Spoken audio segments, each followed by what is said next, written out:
Herkese selam, kanalıma hoş geldiniz. Bugün sizlerle birlikte o harda bütün platformlarında gördüğünüz o buranın putulkanın başını kesip bura şampuanın sonu içine batıp ev sarfetiyle üfleyip çöpü çıkardan akım edecek. Bizi buranın putulkasını kesip atmadan ev sarf ettiğimiz Rio'da. Bu da çok yaxşı, çok geçerli ev sarf ettim.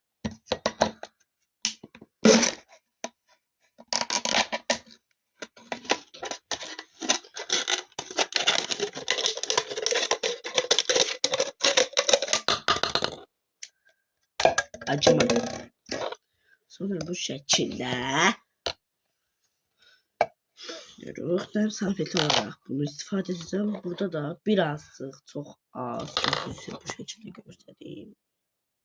Çok az şampuan su koymuşum ki ıslarıp arkadaşlar falan. Şimdi gelin bunu atalım.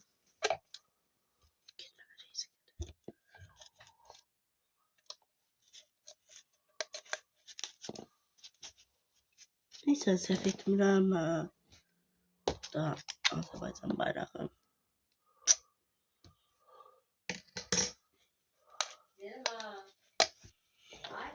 Evde test yapabildim bu rezini. Başka rezin yok değil.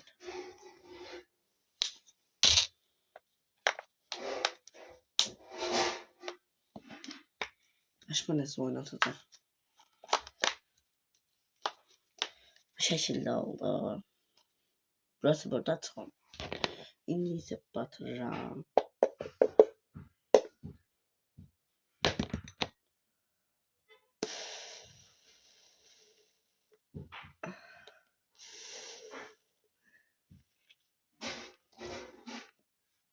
Hele bu.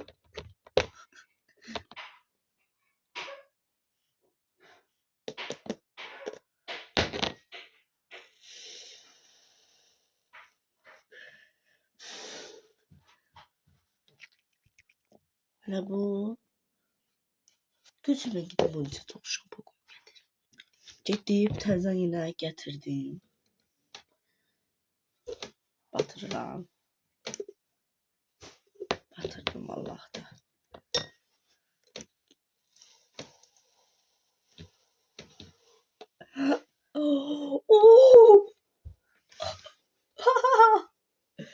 Dostlar gelin de ASMR'e.